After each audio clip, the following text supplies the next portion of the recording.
All right. Okay, so let's get started. One thing that I would love to know that will help me when talking about friendships today is how old your kids are. So if you can drop that into the chat box, that's good for me to know if we're primarily elementary or middle school, high school. Um, it's just helpful because it's a little bit different on the friendship front. There's a lot of stuff that is relevant for all of the ages, but some of it is relevant just for the littles or the bigs. All right, 15, 17, 11, 9, just about to start high school. Congratulations, that's big.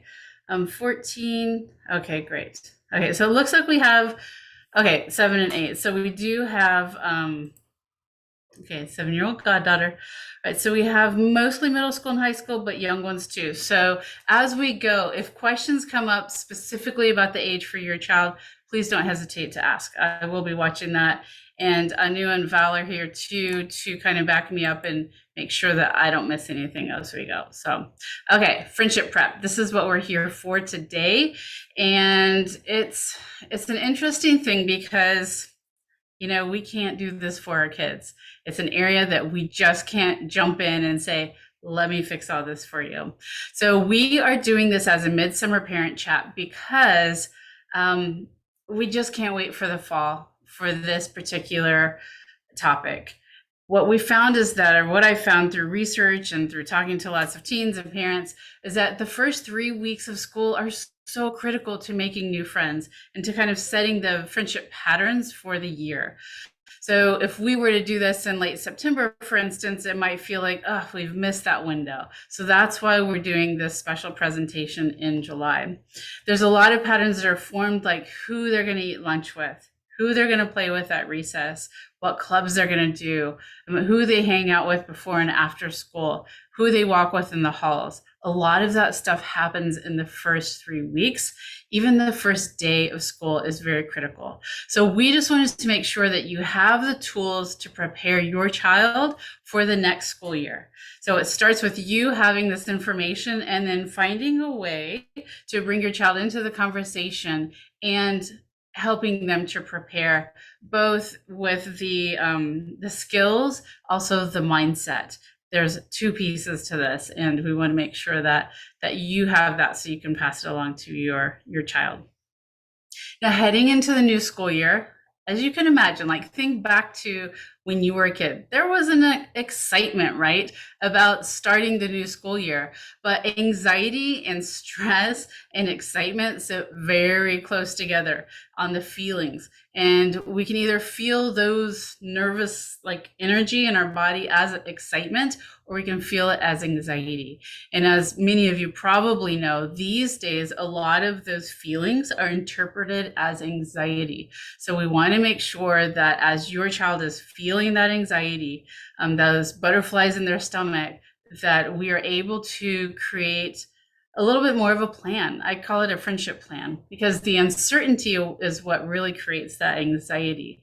So we can't tell them everything that's going to happen, but if we give them the skills, it definitely helps.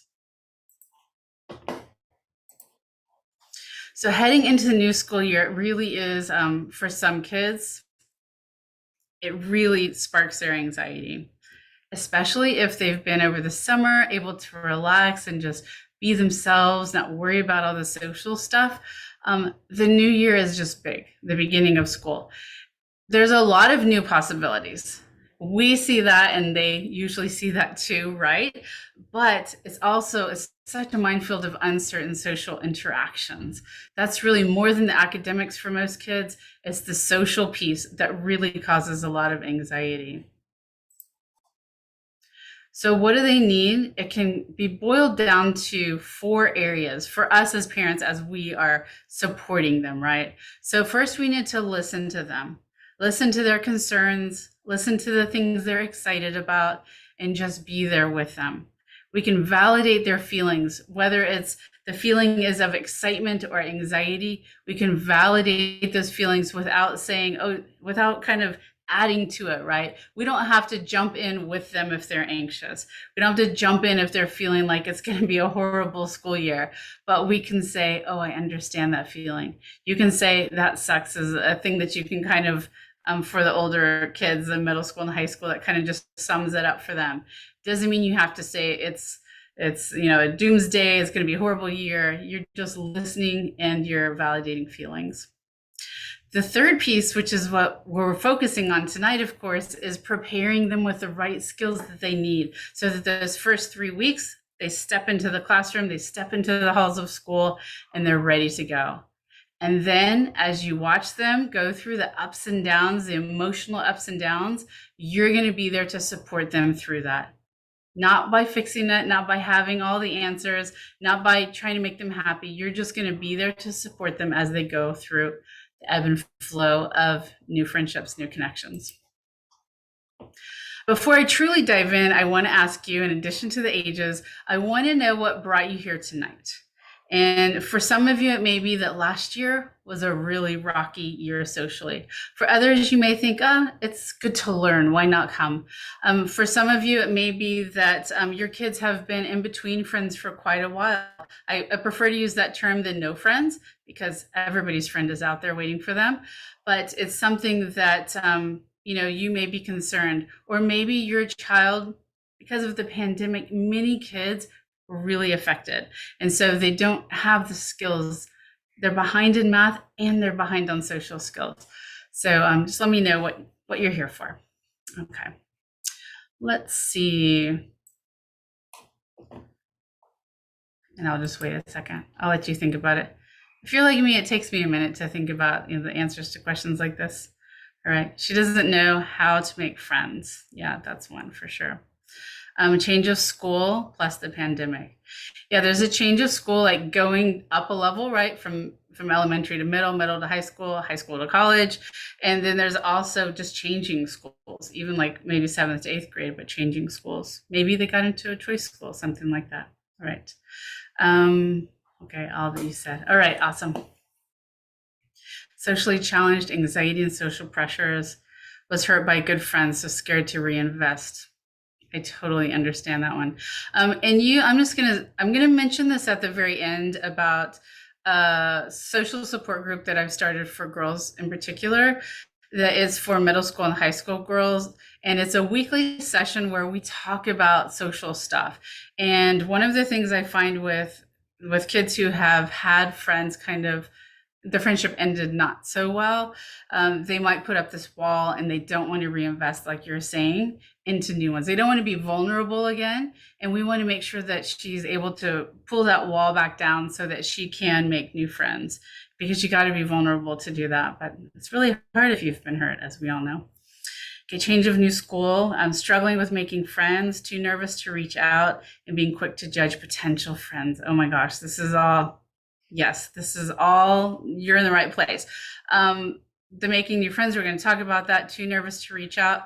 When they have some strategies, it makes them less nervous to reach out, right? And then being quick to judge potential friends. That's what it's a self-fulfilling prophecy. And it's also a way to protect themselves. If they look at everybody and say, no, that's not a potential friend, then they don't open themselves up for rejection, right? So it's a defense mechanism. Okay. Self-sabotaging. Okay. You all are in the right place. All right. Okay. Here's one thing we have to remember. We cannot forget that your child may be feeling a lot of pressure at the beginning of the school year, especially if they had a difficult time last year with friends, as some of you have brought up, right? And someone say, I'm nodding, yes, yeah. It can be high pressure if they feel like you as the parent are expecting them to make new friends. So if when you're encouraging them and supporting them after, with the stuff you're learning tonight, if it's all about making new friends, that can feel like a really big amount of pressure, right? So instead of thinking of this as I need to help my kid make friends, I want you to think of it as you need to help your child to make connections. And those connections can potentially become friendships. It really is a way that I work with kids to say, you can't control what the other person does, but you can control that you are going to reach out and connect to the people around you. Beyond that, it's out of your hands. So we're going to talk about ways in the first few weeks of school to connect So I want you to think of it as we're going through this stuff. It's not about how does my kid make friends? It's about how does my kid connect to the people around them, right? And this should relieve some of the pressure for you too, because when our kids are struggling with friendships, we want to fix it. We want to make it better because we know that having friendships makes for a more fulfilling life. But we're going to take that pressure off of our kids and ourselves. We're going to think of it as connecting to the people around you. Okay.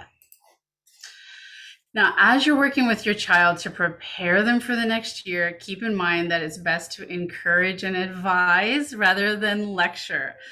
You all have a ton of wisdom, right? You've hopefully learned a lot over the years of how to make new friends or make connections, right?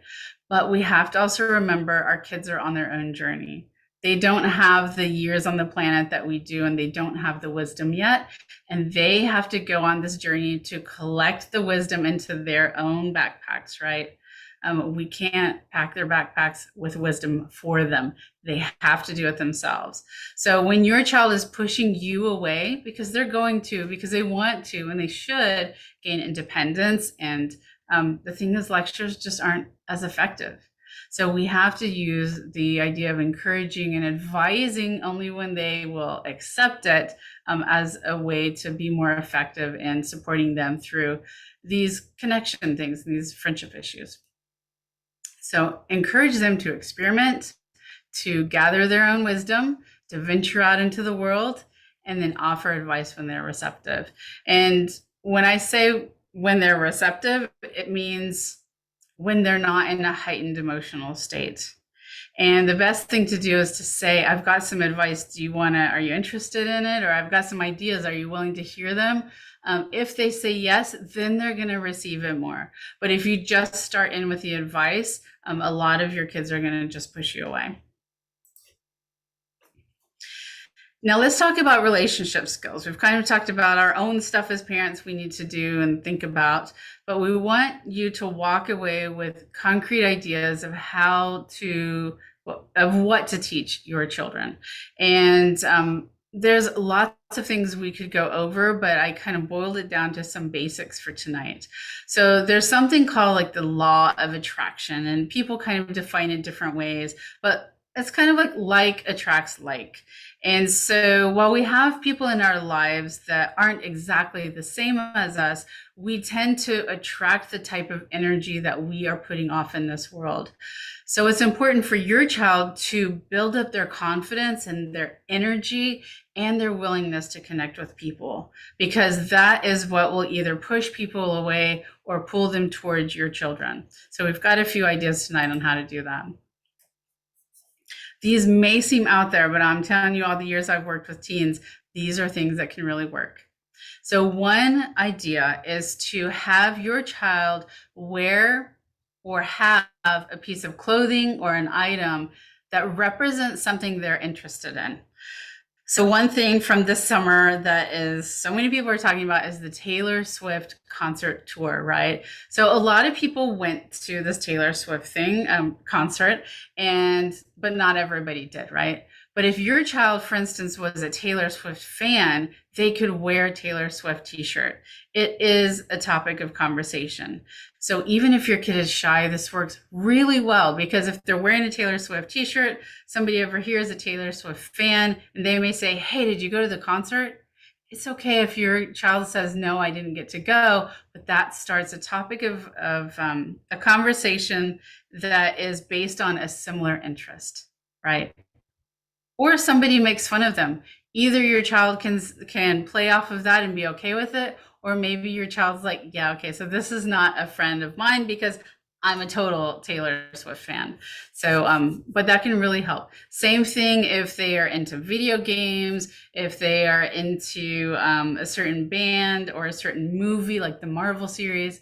Really think about what do they have that represents that, and what can they bring to school that would kind of show that to the world, whether it's a pen on their backpack, it's their water bottle with stickers on it. Really, this is a fun one. You can really think of a lot of ways to bring this in. And it's not something that's scary. If your kid is shy, this is super easy for anybody to do, right? Okay, the second thing is share something. Sharing candy. What kid doesn't like candy? In elementary school, you probably can't get away with this most of the time. Middle and high school, it depends on the rules in your kids' classrooms. But if they think about bringing something that's inexpensive, right, like Skittles or I don't know. I don't know what they're eating these days. There's so many different things, but just think of something that is easy to share. Because if your child is sharing candy with their neighbor and somebody else sees it, they're very, Takis, thank you.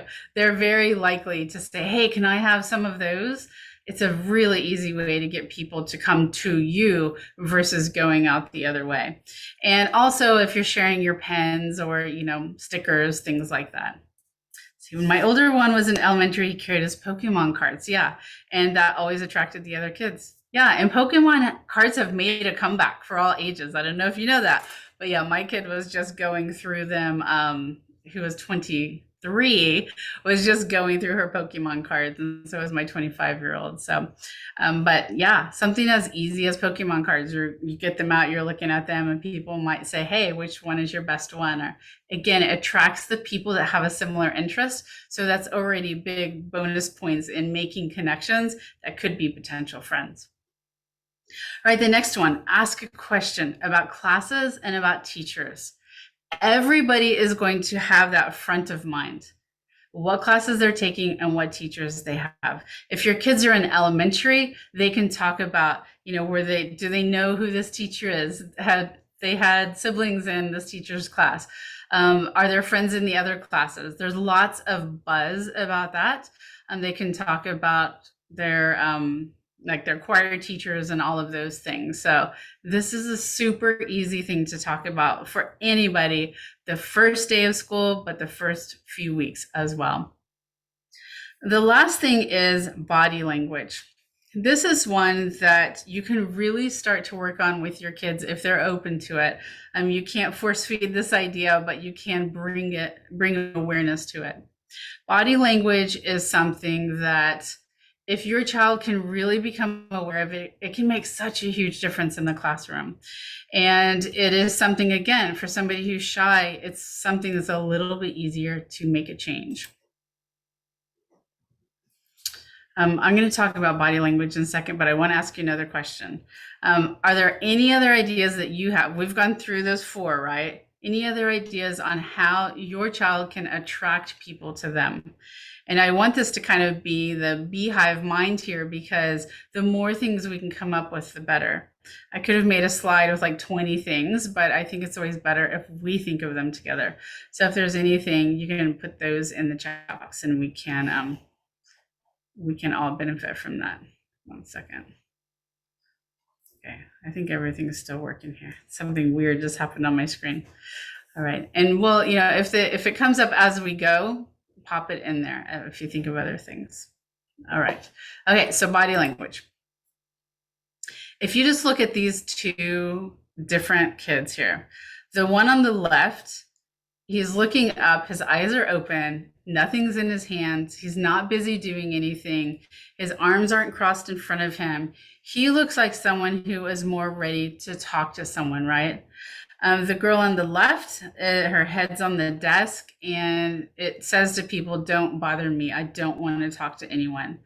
So these are a little bit on the extremes, but ask your child how they can sit in their desk or sit at their table or sit at the lunch table and be open. How can they signal that they are open to connecting to others? One of the things that we do as adults and our kids do if they have a phone is when you're sitting there and you have no one to talk to, what do? We grab our phones, we open it, we're scrolling, we're playing a game. When we're doing that, you're signaling to the other person, don't bother me, I am busy. Same thing with if they're reading a book or they're organizing their backpack or they're doing homework, it says, don't bother me. Or if they have the big headphones on. The other thing is, those are things around. Is your child with the hands across the chest, with the hoodie on and the head down? Are they small? Are they big? Are they looking up? Are they looking down? All of these things can make it easier or harder to connect with people around you. So the best thing, especially the first couple of days of school, is for your child to sit at their desk. You don't have to be sitting upright. That's a little odd for these age groups, but to not be slouched totally over, to look around the classroom. There's things to read, there's signs to read, and be more open. Don't have their hands crossed. These are things that our kids don't really think about. So if we can bring it to their attention, then it's small things they can change that can help promote connection with others. RH is saying, it helps my daughter to remember that everyone else is probably nervous too. Yes, absolutely. And we're going to talk about that in a minute. That is, they really need to know that. Okay, conversation tips. We want your kids, especially if they're shy or have social anxiety, we want them to know what to talk about, how to talk about it. This particular thing, conversation skills, took such a hit during the pandemic. There were months of Zoom calls, which a lot of kids didn't have even their video on, right? They were in isolation. If they were together, they had masks on. So that really impeded their ability to have a conversation, to read emotions, to read when those pauses were coming. And for some kids, there really was a lot of time with no interaction with people, none whatsoever except for family. And that's a whole different thing, right? So the texting skills, the social media skills, those things were honed, but the conversation skills were very weakened. Even for some of us as adults, when we weren't out a lot, think of the first time you went to a grocery store, a restaurant, or a party. It was like, oh my gosh, I'm not quite sure how to behave anymore. So this summer is a great time for you to help your child to practice these conversation skills.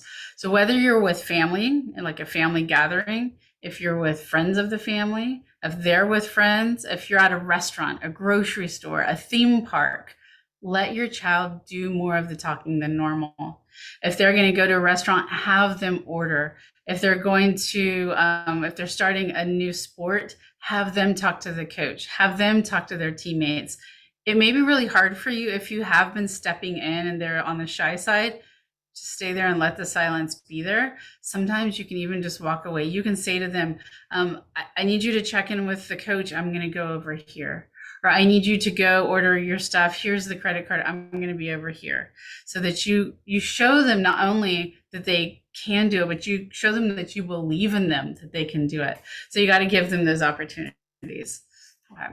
So for school, let's get specific about this.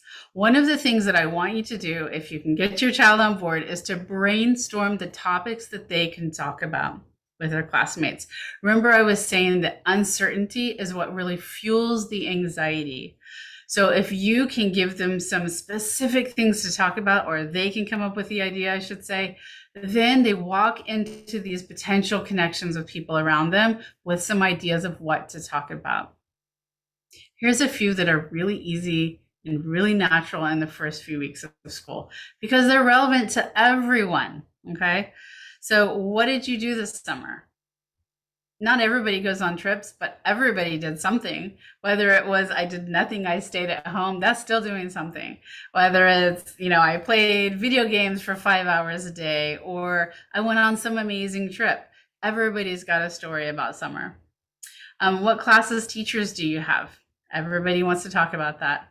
Are you planning to do any clubs? This gives your child an opportunity to know who has similar interests, but also if they connect with someone in their class and they're like, I really like that person, they were nice. If they join the same club, it gives them more time with that person to potentially become friends. And are you doing any sports this year? Not everyone does sports. If your kid hates sports, this is still a good conversation starter, because if they say, are you doing any sports? And this person says, yes, I'm doing, names off 5 sports, they may be like, maybe this person could be a potential friend, but maybe not. Something they'll have to decide. So it is a question that's relevant for everybody. All right, now it's time for you to give me the beehive mind again. So I want to know what other topics you think would be kind of a natural and easy thing to talk about in the first 3 weeks of school. This is something that I would love to, if we can get some ideas from you, it might be a good idea. Anu, to put this as like a social media post of topic ideas for people, for your kids to talk about the first 3 weeks of school. So if you can think of any, you can just pop that into the chat box. So the ones, as a reminder, I'm going to pop back to this last slide. So far we have, what did you do this summer? What classes, teachers do you have? Are you planning to do any clubs? Are you doing any sports this year? Let's think of some that are for our little guys. Like, what are some ideas that they would talk about? They might ask about, let's see, Roblox or Minecraft. Some of the younger kids play that. What classes are you taking? Did you take notes? Volunteer activities. That's a really good one, Ruhu. Thank you. Yeah. What pets do you have? Oh, that's a really good one for everybody, but also for the littles, right? Book fairs, talking about that. Where did you go to elementary school, right? Or where did you go to middle school? Yeah, that's great. Awesome. I love it. Yeah, what pets do you have? Everybody loves their pets, right? If they have pets, they are just going to all of a sudden feel warm and fuzzy, open up more to connection. That's a really good one. Okay. Okay, we are going to cover 2 moments of school, talk about for the littles first and then the middle and high school, that are really, really difficult times of day. If your kid is in elementary school, recess can be a big social stressor of the day. Like, who are they going to play with? Who are they going to talk to? Where do they go if no one will play with them? It's important for you to talk about this. If your kid is in a situation where they don't have friends in school or they've had a difficult year last year, talk about recess before the first day of school, especially if your kid is socially anxious or shy. Ask them how they would ask someone if they can play with them. Give them the words that they can use, or have them brainstorm the words. So they might say something as simple as, hey, do you want to play basketball with me? And then also teach them what to do if the person says no. If the person says, no, I don't want to play basketball, they can follow up with, is there something else you want to play? Or something else you'd like to play? So that the rejection is okay and normalized. And then they might say no to that, and then that's okay too. Now you can also say, how would you ask if you can join a group that's already playing something? That might be, do you have room for one more, or can I play 2? And again, if they say no, what's your follow-up? You could say, that's too bad, maybe tomorrow. Something super simple. It's also a great idea for them to start asking about recess even before they get out to recess. Because if you've ever watched kids on the playground going out to recess, there's either the kids who already have their group and they run out really fast, and there's the kids who kind of walk out slowly and they're looking around, scanning, where do I go? Who do I talk to? And it's a very stress moment of the day. So teach your child to ask in the morning before they go out to recess, to ask people, hey, what are you going to do at recess? Do you want to play basketball with me at recess? Do you want to play hopscotch or whatever it is that they're into? Have them practice those words. And again, it's important to normalize that there may be rejection. You're not going to use that word, but let them know some people may say no, and that's absolutely okay. But if you don't ask, you don't know. And the only way you're definitely not going to get them to say yes is if you never ask. So start creating this mindset of, it's all right if they say no. Now on to the time that is the biggest social stressor for our middle and high schoolers, and that is lunchtime. This can be an extremely difficult time. I talk to a lot of teens who are having friendship issues, and I get texts and I even get calls during lunchtime of, Coach Sherry, how do I handle this? I've got nowhere to sit. I'm in the library. I feel bad about myself and nobody's going to ever want to sit with me. This really is a time that has a big social impact on them as far as how they're thinking about things and their mindset. So we want to prepare them for lunchtime, especially for kids who are going from elementary to middle school. This is something new for them, that they don't just have a cafeteria or a classroom setting, that it's this big cafeteria with lots of options. And often in middle and high school, at least, the kids can sit almost anywhere, and in middle school, it just depends on the school. So the first few weeks of school are when the kind of areas of the class of the cafeteria are claimed. If you ask middle school and high schoolers to draw out where people sit in their school, they typically can, especially for high school. They'll say, here's the academic kids, here's the jocks, here's the stoner kids, here's the drama kids. They can tell you exactly where they are in the school. So like I said, these spots are claimed in the first few weeks of school. And obviously there is a hierarchy of the younger kids to the older kids. Older kids kind of can push the younger kids out. So if your child's new to a school or there's a transition of some sort, it may be a school transition, but it could also be a friendship transition. Maybe during the summer, their friendships that they had dissipated. Maybe there was a breakup of friendships at the end of school last year. So we want to make sure, especially if your kid's in that situation, that we've got them set for lunchtime. I asked my 19-year-old daughter, what advice should I give kids about this? Like, what do they need to do during lunchtime? And she said they need to be bold. This is a time to be bold. And that means asking people to sit together at lunch. It works best if it's done, just like with recess, if it's done before lunchtime. So have your child in the morning before lunchtime start asking people, what lunch period do you have? Can I sit with you? Is there room at the table?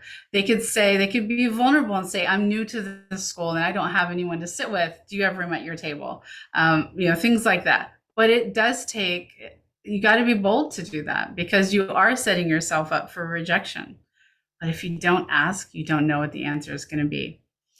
So if they aren't able to get a solid yes from somebody before lunchtime, then they're going to walk into that cafeteria confidently. They're going to go get in the line for food. And I actually do recommend that if they are in this boat, that they don't take their lunch perhaps for the first couple of days. So they go to the line. It gives them more opportunity to connect with the people in the line around them, especially the first few days where people are learning how it works. They're usually a longer line. So they can be in line and talking to the people around them. Again, you got to be bold, but they can ask questions. Which one looks best to you? What are you going to get today? I don't know how you pay for lunch. Can you help me out? So talking about the situation that all of them are in, right? So it's not awkward at all. And you could potentially ask one of those people, if they are talkative and giving you the signal they're willing to connect. You can ask them, hey, can I sit with you today? And let's say they don't get anyone to say yes in the morning. They don't get anyone in line to say yes. Then they're going to have to walk out and have some courage and sit down at a table. And it's best if they don't go to the far corner of the cafeteria where they're away from everybody, but rather they sit at a table where there's people around them for potential connections, right?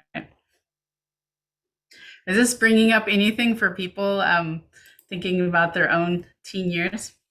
It's kind of a lot. I know I had in middle school, we actually were allowed to go off campus. And so it was kind of crazy. You definitely had to get some yeses before you got to lunch.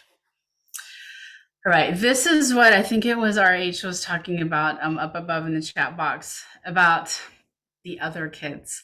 There is a mindset that takes over for especially a lot of tweens and teens, and sometimes our younger little ones, but it's the idea that they need to wait for the other kids around them to talk first. And there's also the idea that everybody else has got this all figured out. I'm the only one that's going through it, which we all know is not the case. So it does help for your child to understand that all the people around you are in the same boat. They're a little bit nervous. They're making new friends, new connections.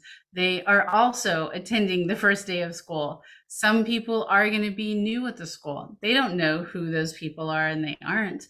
But it's not that your child is the only one in this situation. So that doesn't just make everything better, but it can make them realize, oh yeah, I'm not the only one. And the Friendship Circle, which is a support group that I run for girls, we talk a lot about this, kind of the mindset of how they think about the other kids. So there's an example that happens quite often. When I ask someone, who'd you talk to today at school? They might say, no one talked to me.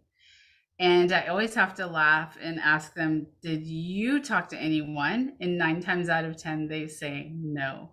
So they are in the mindset of they need permission to talk to that other person. They need that person to talk first in order for them to then respond. And when we can tell our kids, no, everybody's waiting for someone to talk to them, then they can begin to feel like they're doing people a favor. They're spreading kindness by talking to people around them. And the first week of school, there's a ton of kids that have this mindset of, I just need to wait for someone to talk to me. And so your child, if they can be bold and get up the courage, they can be that person to break the ice at their group table, or the people around them in their classroom, or the people at lunch, or the people in the line, to say, we don't all have to be silent here. We don't have to wait for permission to speak to each other. We can all make the choice to connect with each other. And a lot of times when you've got that person that does talk first, the other kids are so relieved. It's like, oh my gosh, we don't have to just be here sitting here silently. Especially the table groups where they're all kind of looking at each other. It can really be great when one of the kids actually talks. All right. Angela says that she asks her daughter to give at least one person a compliment a day. Yeah, that's great. It's, we're talking about giving them specific things. And that is something that they feel like they're doing something good. They don't need permission for it. And the only thing I would say with that is add on to that give someone a compliment and don't worry about what they say back. Some kids are going to be kind of like, oh, I don't even know what to do with that. It's kind of hard to take compliments sometimes. I work on that myself. But so, yeah, just tell her, give a compliment a day and don't worry about the other person's reaction. It's a great idea. Right. Here's a few things that I think it's important to avoid.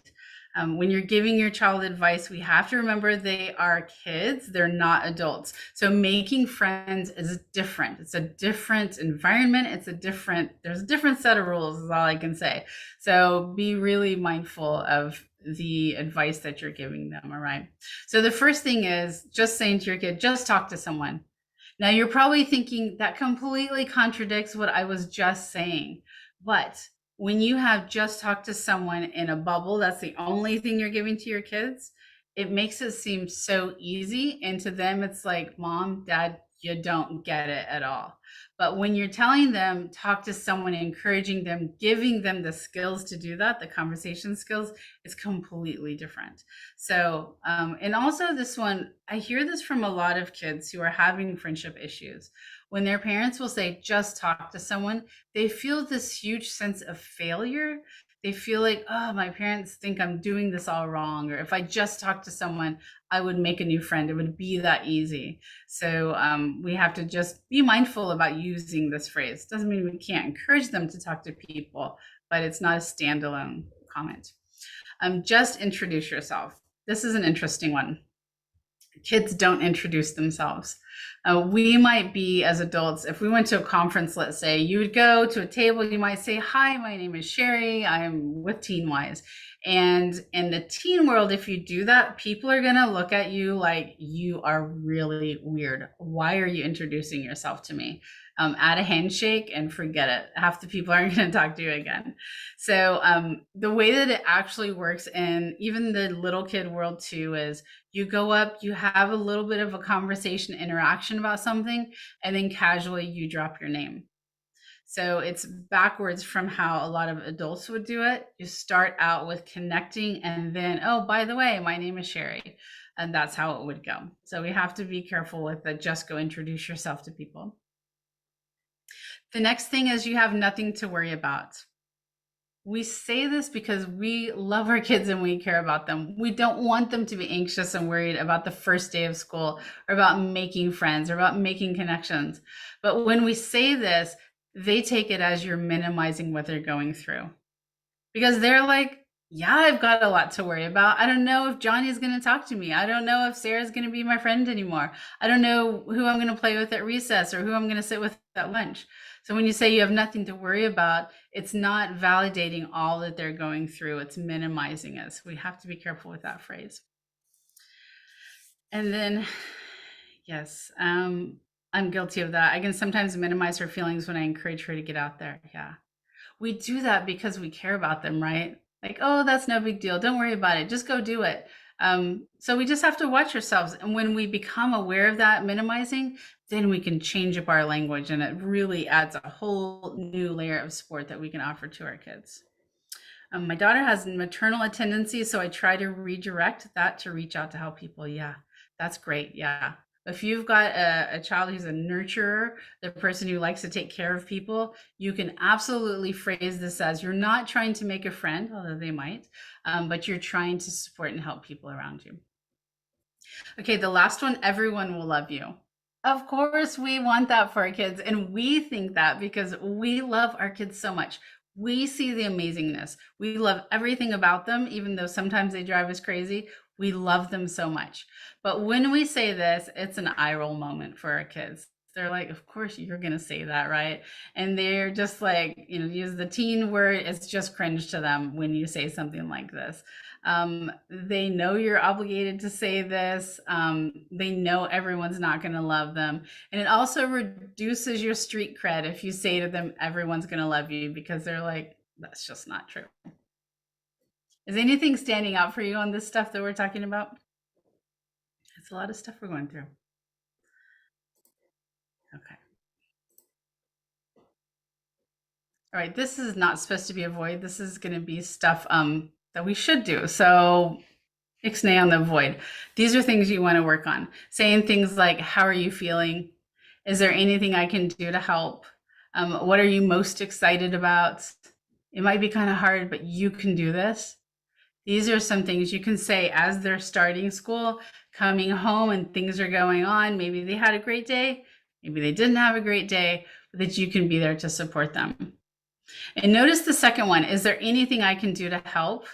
This is saying, I'm not doing this for you, but I'm here for you.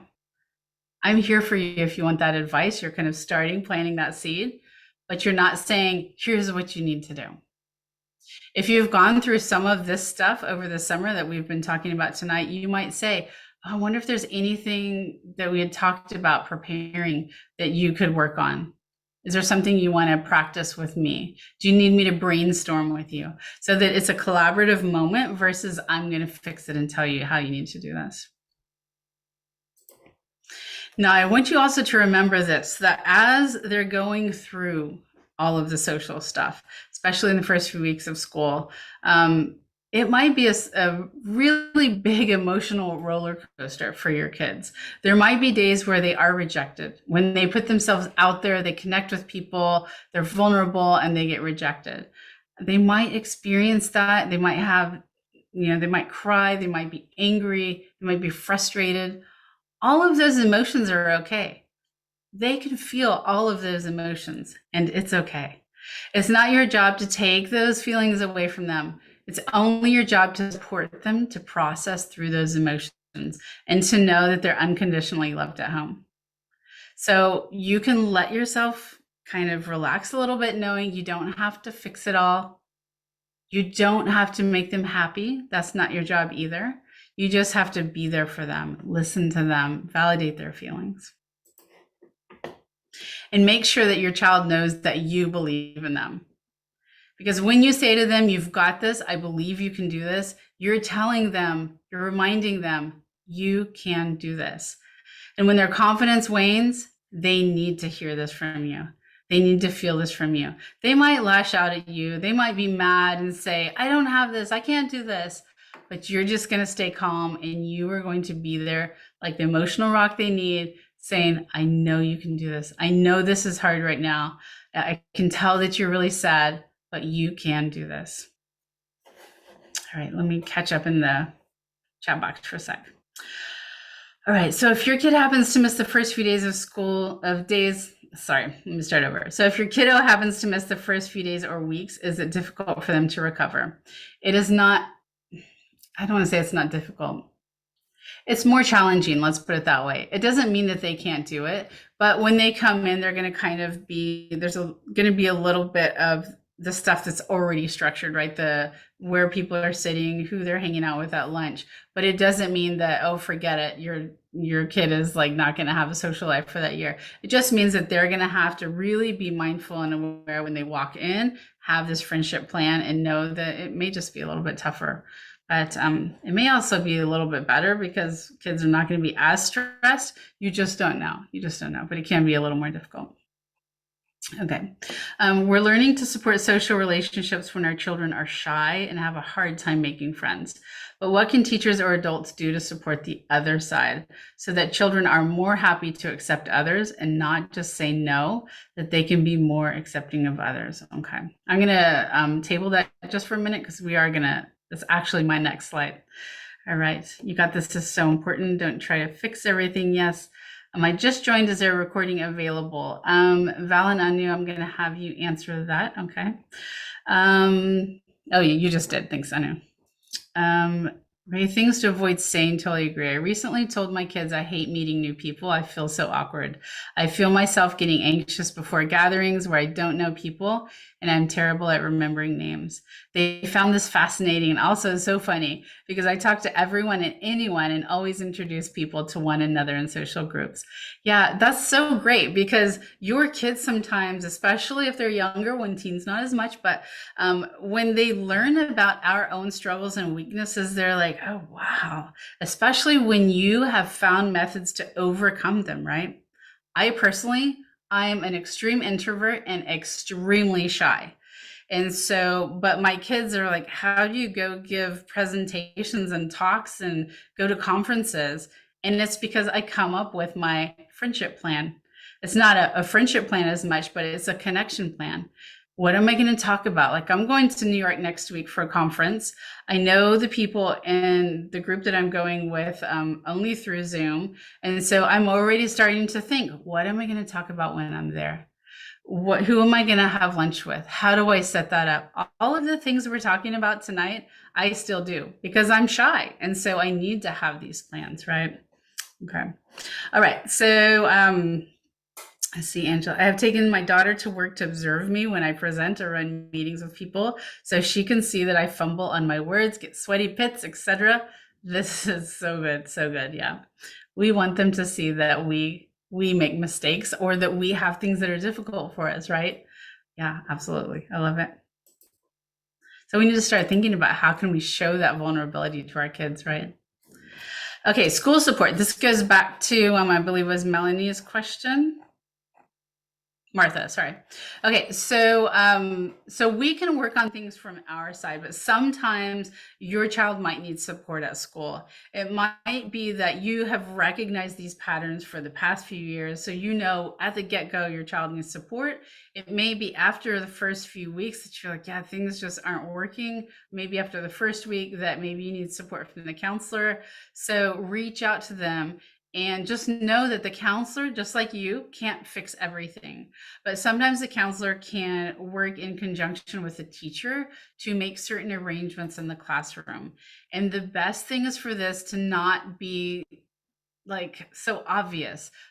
So you may have to, I hate to say this, but you may have to ask for that specifically, that please don't make this obvious that there's an intervention for my daughter when it comes to social stuff.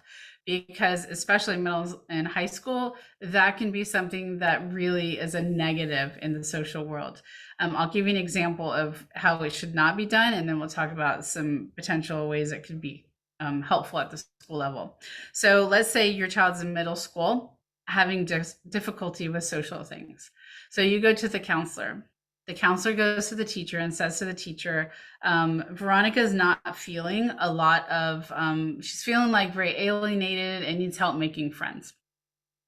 So this loving teacher, well-meaning, goes to a girl in the classroom who is maybe a little more social and says, hey, Veronica's having some issues making friends. I'm hoping that you can come sit by her and maybe talk to her and show her around the school. And that is not the way to go, because it says to that other girl, this person has social issues, and your daughter doesn't want that to be kind of magnified or told across the school.